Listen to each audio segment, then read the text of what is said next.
Abantu bimbura kimazi badasiba kuvuga ngo ijya microfinance ngo ivuye ngo muri ya mahera twatanga y'isoko.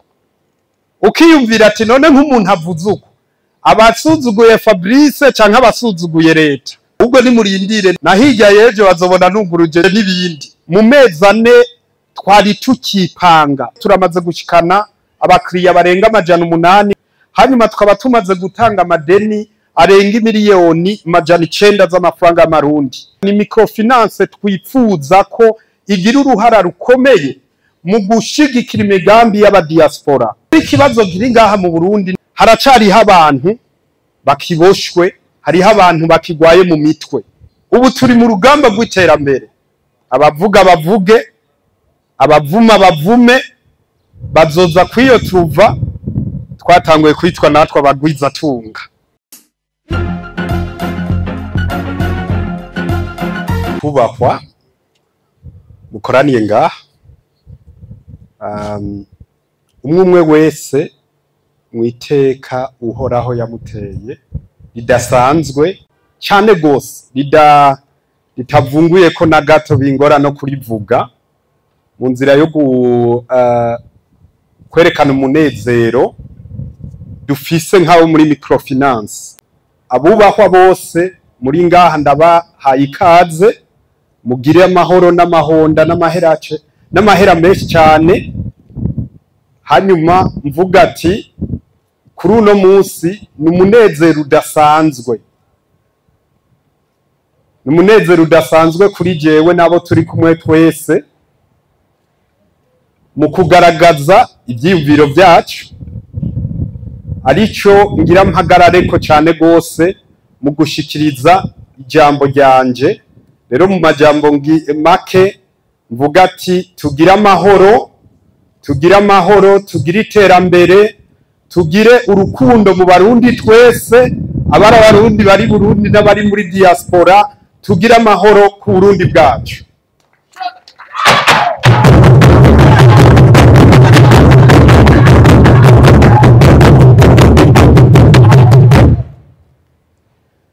Kuko mwaduteye iteka mu nkundire mbanze ntanga icyubahiro kidasanzwe kuhoraho Imana yacu yo mwijuru, yo idushoboza, yo itugejeje ngaha, na cane cane jeho ndi mu biyemeza gushinga intahe ko natumwe nayo mu bikorwa byose nkora. Mumfashe dukomere amashi menshi cyane Imana yacu.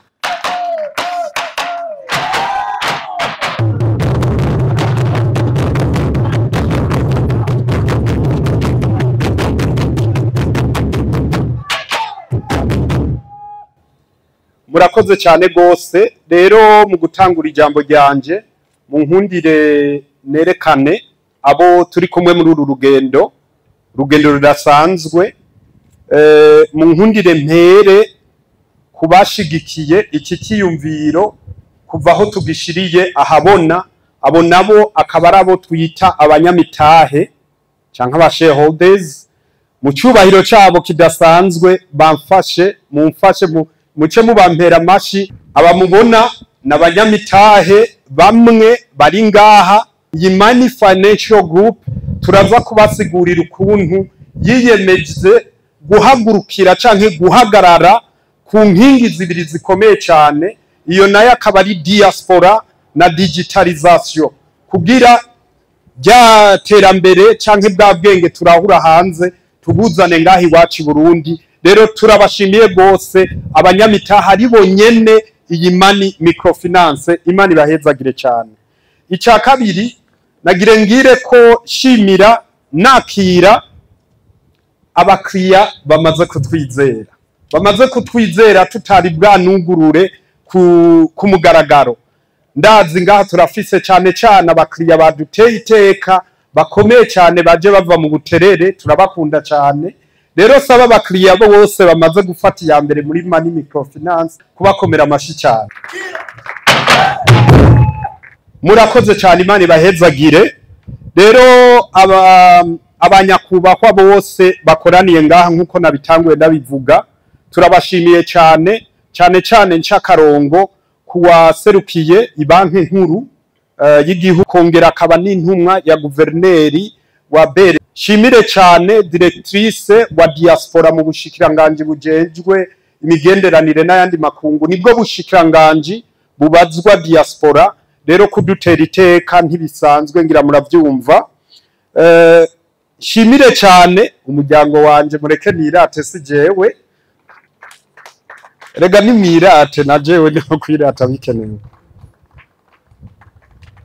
Murakoze cyane. Mbandanije mu byo nateguye gushikiriza. Rero iciyumviro nyamukuru cy'iyi microfinance iyo cyaje kizanana canke iyo cyaje gituruka, abakunda gukurikirana ibikorwa dusanzwe dukora canke ibyo dukunze kuvuga, haraciye ikiringo kitari gito dushikirije iciyumviro cyo gushiraho banke ya diaspora. Iyo banke yari yukugira diaspora dushobore kuronka, novuga ati institution, dushobore no kugira ikintu gikomeye cyane twoza turi yemera ko nk'abarundi baba canke batuye mu yandi makungu. Mugabo bivanye n'ukuntu usanga nyene uko haguruka ntihabura abagenda baraguca intege, uko ugerageza gutera intambwe abandi bagakwega. Ico ciyumviro cyo gushinga iyo banke cyaciye kigenda buke paraporo uko tuvyiyumvira, mugabo bica bituma tuvuga ati reka dufati ya mbere mu gutangura microfinance. Rero aha ndabivuze kugira abakunda kudukurikirana mu byo tuvuga, iyo turinze tuvuga ikintu nuko twaciyumviriye, kandi iyo turinze tuvuga ikintu nuko tuba dufise intumbero yo kugishikako. Ari naco gituma rero tuvuga ati intumbero canke ico no kwita vision y'iyi mani microfinance nuko tugera ahantu tukaba banki. Iyo banki ishobora kubaka, novuga ati akabijya mu terambere ry'igihugu. Icambere ari banki yoba yisunga ku bintu bijanye na construction, ibintu byo kubaka kugira abarundi twese twironkera amazu. Ibibazo dufise muri iki gihugu nuko bitugora gushora imari zacu canke ibintu twikoreye nk'abarundi hanze, kuko uko tubishora hanze niko tugwiza amafaranga y'agaciro, hanyuma y'amafaranga y'amarundi nayo akaca duga, hanyuma tukiberaho neza. Rero urumva ko mani microfinance mu mbono yayo ni mu nzira yo kugira tuzoshobore gushika ahantu tube banke, kandi bivanye nuko tumaze kubona neza ko iyo umuntu abonye igikorwa gitanguye nihagira n'inguvu zo kugishigikira. Turabona neza ko mu mwanya mutoyi uzokurikira iyo ntumbero yacu canke iyo ndoto yacu dushobora kuzoyishikako. Mu byatumye rero biyindi dushinga iyi mani microfinance nuko ngaha muri ubu Burundi bwacu hari opportunity yo gukora ibintu byinshi cyane. Jewe nk'umuntu yagize amahirwe yo kuba mu mahanga, ibi bihugu biteye imbere, iyo Australia, izi Amerika, ndakunze kuvuga ati ni bihugu biteye imbere imyaka 200 tuvuye aho twebwe turi. Bisigurika ati twebwe turacari inyuma imyaka 200. Mugabo usubije inyuma iyo myaka 200 uca wibaza ati none bariko baragira iki? Bariko bararema imigambi. Ni ibintu nkunze gutumira abajene turi mu rungano, nkavuga ati bagenzi twiremera amateka yacu, ntitube nk'uko twirirwa turidoga, kuko ndi muri bamwe na mvuga ati none mu 90 na kangaha abandi bapapa bariko baracakira amaparcelle mu Kabondo, bariko baracakira amaparcelle aha muri ville, papa wanje yari karagira iki? Urumva rero ati irifo yuko twe tugira iyo inspiration yo kugira dushobore kwiteza imbere mu kugura imitahe muri aya ma startup, kuko izo zose za JP Morgan mwama mwumva, ayo mabanke mwama mwumva ateye imbere, aya ma institution yose mwama mwumva ateye imbere yatanguriye ngaha turi. Rero yagira umurundi azokwigaya ngo ntidutunze ngo ntiduteye imbere. Oya, ubwo Imana yavuze ati reka mwe mubanze mwitonde, muzoza novuga ati nzoza kubavyura mu gihe mwamaze kumenya umuzirikanyi, nzoza kubavyura mu gihe mwamaze kumenya ivyari byo. Urumva rero ko twebwe nk'Uburundi turi muri position nziza yo kugira dushobore kuja muri iyi migambi y'iterambere igitangura. Nk'uko Directeur General wa Mani Microfinance canke Mani Financial Group yabivuze, iyi ni microfinance wanashaka tumaze ikiringo kirenga umwaka turiko turayubaka, kuko twarigeze kuyubaka umutahe ukiri miliyoni 500, hanyuma tumaze gukwiza uwo mutahe bere bikivuga ati burya twadugije umutahe ubu ni imiliyaridi y'amafaranga y'amarundi. Tuca dusubira mu rugendo rwo kurondera ayo yandi mafaranga akurikira. Rero urumva ko ni umugambi wadutwaye urugendo rurerure mugabo runezereye cyane cyane ku buno munsi turiko turabona ivyo twiyumviriye bitanguye kuba. Rero ni microfinance tugiye gushiramo ingufu zacu zose mu kuzana innovation canke mu kuzana akabijya canke ico novuga ati iterambere muri bimwe nk'uko bagiye barabivuga. Mu mezi ane twari tukipanga, twari tukiyumvira ati bizogenda gute canke turiko turiyiga uko bimeze. Twashoboye gushika mu Kirundi bavuga ati twashoboye gukora ibikora inka. Muri ico gihe rero turamaze gushikana abakiriya barenga 800 nk'uko babivuze, hanyuma tukaba tumaze gutanga amadeni arenga miliyoni 900 z'amafaranga y'amarundi. Aho rero gira urumva ntitwari bwaje no kumugaragaro. Rero bariko baradukurikirana ngaha, bariko baradukurikiranira ku buhinga ngurukana bumenyi, murumva ko twashidukanye n'inguvu mu nzira zo kugira tubaziganiriza amafaranga, tubahingurane, duteye imbere, dutera imbere twese. Abarundi duteye imbere, dutera imbere twese, nkuko twama tubivuga no mu migambi yacu. Ngira mwama muvyumva bijya bigega twagiye turashiraho. Ubu unukuzana iterambere rya twese, cyane cyane rihagarariye mu gwaruka mu bajeni. Duteye imbere, dutera imbere twese, ico nico civugo wanashaka twohagararirako. Ikindi twagiye turavuga ni microfinance twifuza ko igira uruhara rukomeye mu gushigikira imigambi y'abadiaspora, igacikiraro ku badiaspora barundi bakora canke baba mu yandi makungu, kuko uravye uruhara rw'abadiaspora muri iki gihugu ni novuga ati ni ntambwe ihagije cyane. Mu gihe rero twazanye imigambi nk'iyi za kugurira abo badiaspora bene wacu, mu gihe twazanye imigambi za kwerekana novuga ati kazana ico twita transparency, accountability mu bikorwa dukora, ngira murumva ko abo badiaspora bene wacu iki gihugu bo gihindura mu mwanya mutoyi, kuko ni iryo terambere tuvuga nibo baribona. Rero ikiba gisigaye nuko tuca tubikiraro cyo kugira abo badiaspora nabo bazana ubwo bwenge barahuye hanze, bazana yo amatungo baba babona ari hanze, bayazana iwacu, hanyuma twe natwe nk'abarundi bari ngaha dushobore kugira rero novuga ati ico kiraro cyo kugira twese duteye imbere. Abara abarundi bari mu Burundi, abara abarundi bari muri diaspora, tugaruke kuri ca civugo cyo kuvuga ati duteye imbere, dutera imbere twese, ntihagire usigara inyuma. Muri Mani Microfinance kujya twagiye turabivuga, inkingi zibiri twifuza guhagararira ko hariho iyo yo korohereza diaspora canke international money movement, hariho rero n'iyindi twovuga ya digitalization. Iyo digitalization rero nukuzana novuga ati ubuhinga bwa none mu ruja n'uruza rw'amafaranga, tukaza gusahiriza ibikorwa leta iriko irakora kugira twese dutera imbere.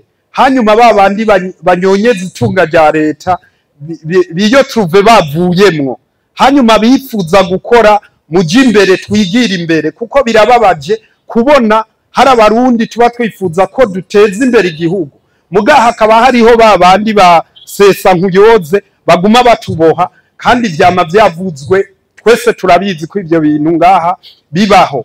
Rero ikintu gituma ivyo bibaho nuko nta buhinga bwa none ari izo systeme za digitalization zibura. Rero tukavuga ati turifuza ko Mani Microfinance iri ya mbere canke iba mu zatanguye mu kwerekana uburorero ukuntu ivyo bikorwa byoza birakogwa. Ni microfinance rero nkuko twagiye turabivuga imaze gutera intambwe idasanzwe, mwagiye muravyiyumvira, hanyuma tuguma twinvestisa tuguma dushira inguvu muri ubwo buhinga twiyemeza. Arico gituma no guhera kuri uno munsi canke guhera kuri ino sango twamaze gushiraho nico twokwita online banking, aho ushobora kubika amafaranga yawe, aho ushobora kuraba amafaranga yawe niyo wowe uri mu diaspora uri hanze, niyo wowe uri umurundi uri ngaha, uja kuri internet gusa ukabona uruja n'uruza rw'amafaranga yawe, nabo uriho ukabariha ukoresheje ubwo buhinga bwa none.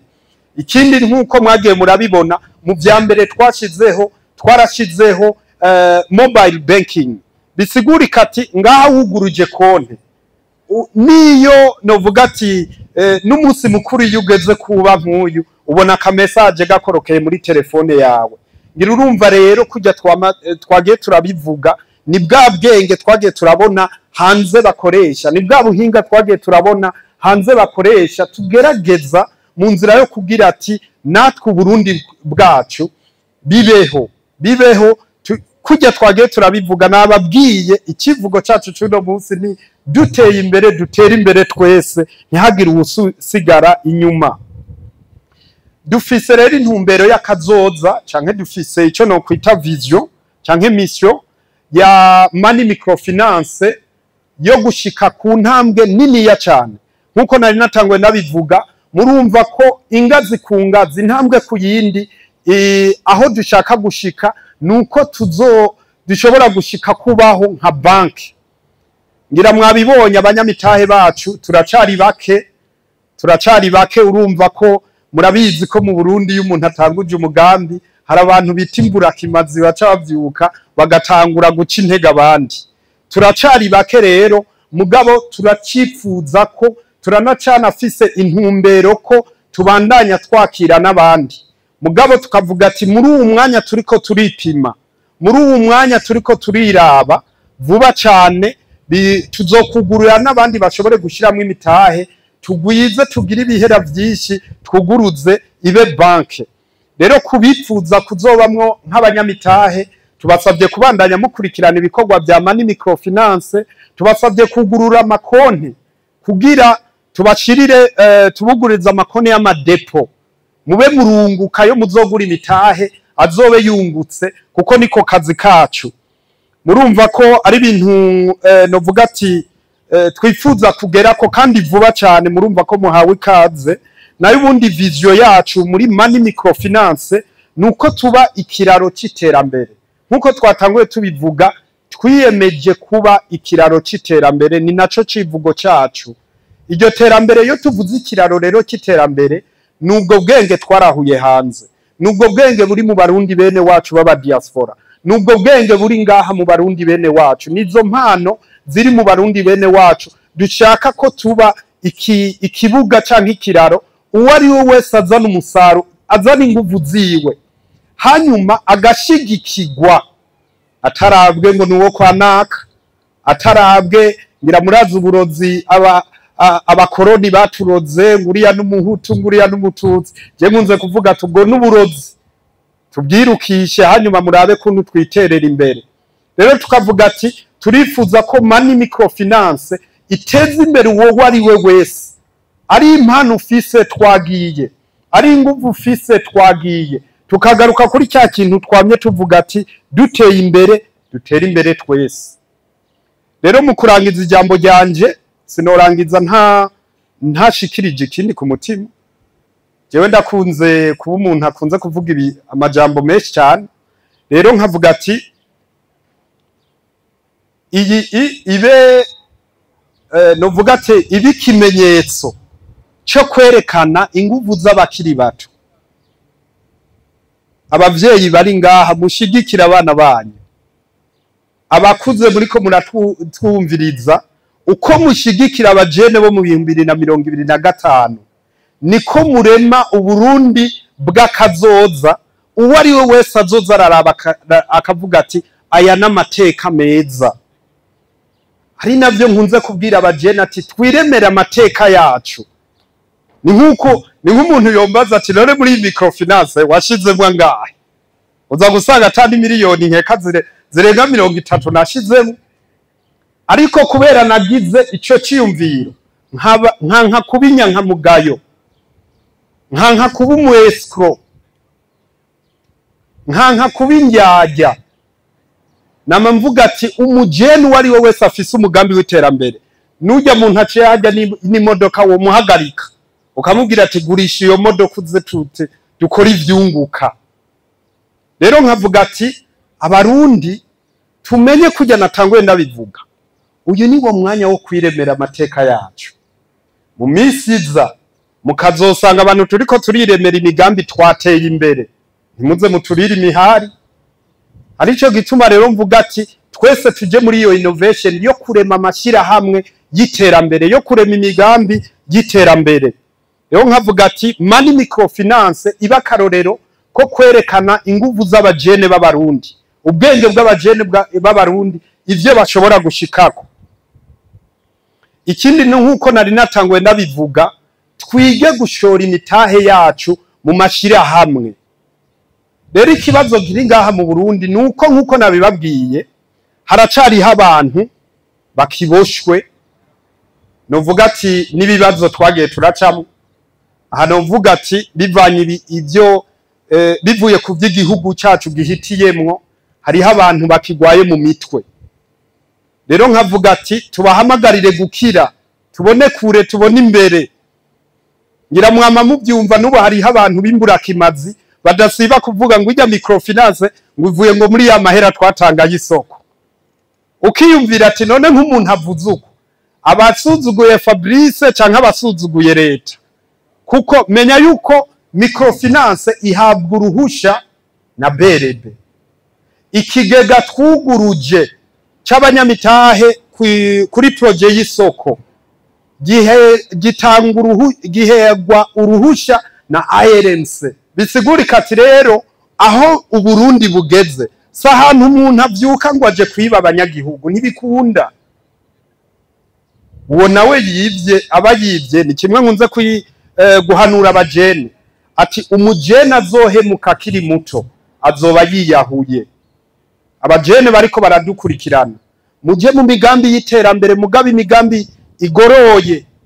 Ukibaza nguzanya ubuhinga bwo guhemukira abarundi bene wacu, ukibaza nguzanya ubuhinga bwo guhemukira abandi, usivye yuko n'Imana itazokwakira mu ijuru, wenye n'amateka yawe uzoba uyahagaritse. Rero abo bantu bimbura kimazi bakunze kuvangavanga, ahubwo nimurindire na hirya yejo bazobona twuguruje n'ibindi. Ubu turi mu rugamba rw'iterambere. Abavuga bavuge, abavuma bavume, bazoza kwiyo tuva twatanguye kwitwa natwe abagwizatunga.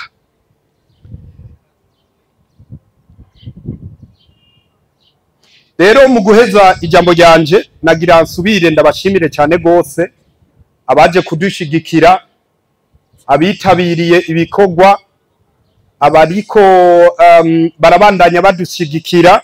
Rero mu gushimira abariko novuga atabo turi kumwe, nagira nsabe abakozi ba mani microfinance bahaguruke.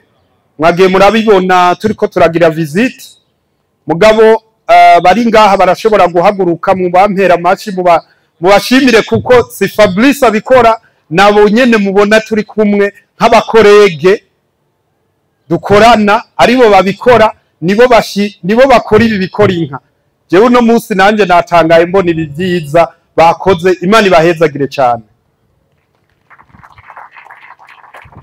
Shimire cyane, ndabona ko umenya ntibari hafi, mugabo abakozi ba mani microfinance baze na kare baraberewe, karibu cyane. Nabo rero nkuko mugenda murababona nabatusangiye ikivi ngaha muri mani microfinance, kandi nibo bamaze gutahura neza ko twinjiye mu rugamba rw'iterambere, mu nzira yo kugira mu bantu bazoronka ikidari mu 2040 tuzoba bambere. Murumva rero ko turi ngaha no mu gushigikira umugambi w'igihugu w'u Burundi bwifashe mu 2040 n'Uburundi buteye imbere mu 2060. Mumfashe mu bakomera amashi cyane.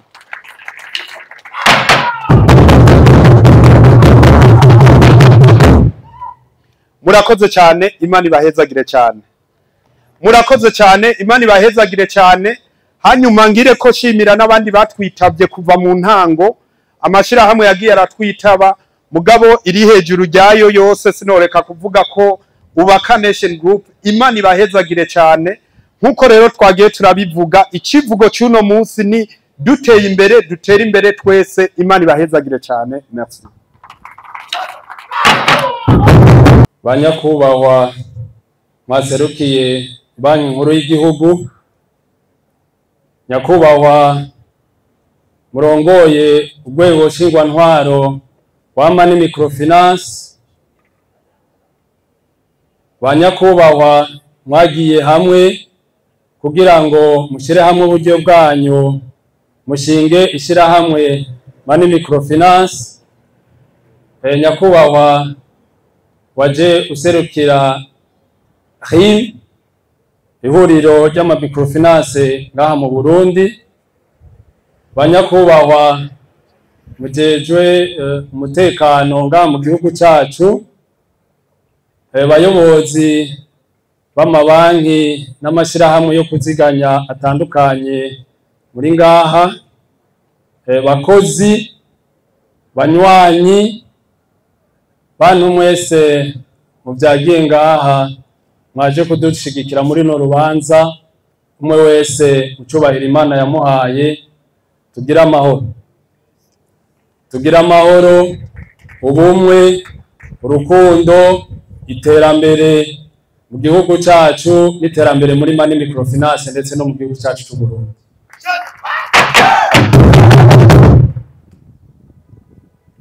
Ubwa mbere nagomba gushimira Imana rugira byose, yaremye abantu, karema n'ibintu, yatuzigamye kuva tukibaho gushika kuri no tariki twari twateguye ku rubanza goberako.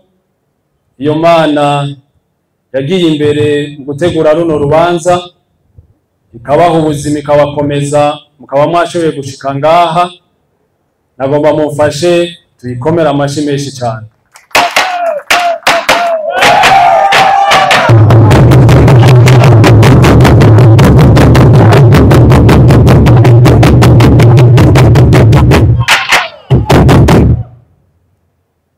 Ubwa gatatu nagomba guha ikaze abantu bose bari ngaha, duhereye kuri banye n'icubahiro batandukanye uko nagenda bivuga. Turabahaye ikaze mu bigo bya MICROFINANCE yitwa Mani Financial Group. Tubahaye ikaze kugira ngo tubereke ibikorwa turiko turakora. Twaremerewe gukorera ku mugaragaro kugira ngo ibi bikorwa byose dushobore kubishikako, nuko byavuye mu nguvu zitandukanye z'abatari bake bari ngaha. Turabahaye ikaze rero muri rino shirahamwe rya MICROFINANCE, ndetse turahaye ikaze n'uwaserukiye relation extérieure, mbabarire sinari namubonye hakiri kare, rero arisanze nawe nyene muri bino bigo vya mani MICROFINANCE. Nk'uko mwese tubahaye ikaze, tukaba tubifurije kuroranirwa mu bikorwa twatanguye gukora kandi n'ubu turiko turabandanya, tubifuriza imigisha n'imihezagiro kugira ngo umwanya muza kumara ngaha wose muze kugubwa neza. Turaza kubabwira ibitandukanye by'ino MICROFINANCE. Tumaze amezi 4 turiko turakora, ariko turamaze gushika ku bitari bike. Rero ikaze muri bino bigo kugira ngo ivyo tuza kubashikiriza n'ivyo tuza kuganira n'umwanya muza kumara ngaha muze kumererwa neza. Ubwa kane nagomba gushimira abagize ico bakora kugira rino shirahamwe ribeho. Hariho abanyamitahe bitanze baregeranya uburyo bwabo.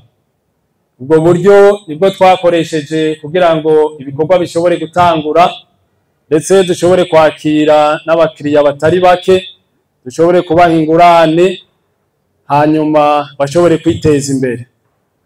Turabahaye amashimwe menshi cyane, nagomba mufashe tubakomera amashi.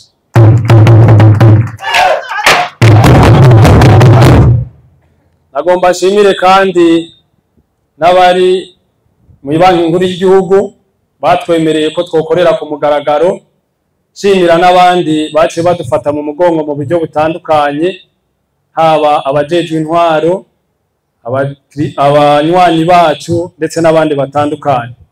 Abamwese ndabakengurukiye ku byo mwakoze, kandi namwebwe nagomba ndabasabe mwikomera amashi.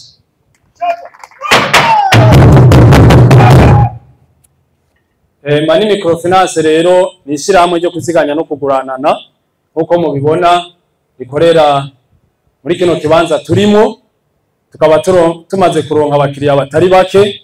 Turiko turakira abakiriya batandukanye, abanywanyi batandukanye bakorera mu bisata bitandukanye, aho ndavuga abikorera utwabo, abakozi ba leta canke abakorera abigenga. Twarateguye ingene abo bose tuzoza turabasanga ku kivi, tugaheza tukabagendera, tukabatunganiriza mu byo baba bifuza. Rero nagira ndabatumirire abari ngaha n'abandi bataraza, ibikorwa nyamukuru nk'uko mubizi amashirahamwe ya microfinance akora no kuziganya no kugurana. Turahaye ikaze rero abifuza kuziganya bose kugira ngo bazoze baziganye muri Mani Microfinance, kandi turabemereye ko ubutunzi bwabo tuzobubarabira neza atangorana. Turahaye ikaze kandi n'abifuza gusaba ingurane kugira ngo baje gukora imigambi y'iterambere. Abo bose turabemereye yuko nibatwitura tuzoheza tukabatunganiriza twisunze amategeko ku byo tuzoba dufitiye uburenganzira. Rero ntihagire uzokwitinya, ejo hirya y'ejo imiryango iruguruye, kandi turifuza kubafasha ku rugero rwose mwifuza. Rero twagira dusubire kubakengurukira kuba mwaje kudushigikira muri runo rubanza. Dufise byinshi tugomba gukorana namwe, dufise imigambi itari mike tugomba kuzoshikako, tugomba yuko ivyo mugiye gukora byose natwe tweza twabafata mu mugongo. Rero turasubiye kubaha ikaze muri runo rubanza, turasubiye kubakengurukira ku vyiza byose mwadufashijemo kugira ngo runo rubanza n'ibikorwa bishobore kugenda neza. Tukaba dukengurukiye umuntu wese yigoye agashika ngaha kugira ngo adushigikire, natwe tukaba tubemereye kuzobakorera ivyo dushobora byose. Tugira amahoro n'iterambere mu gihugu cacu.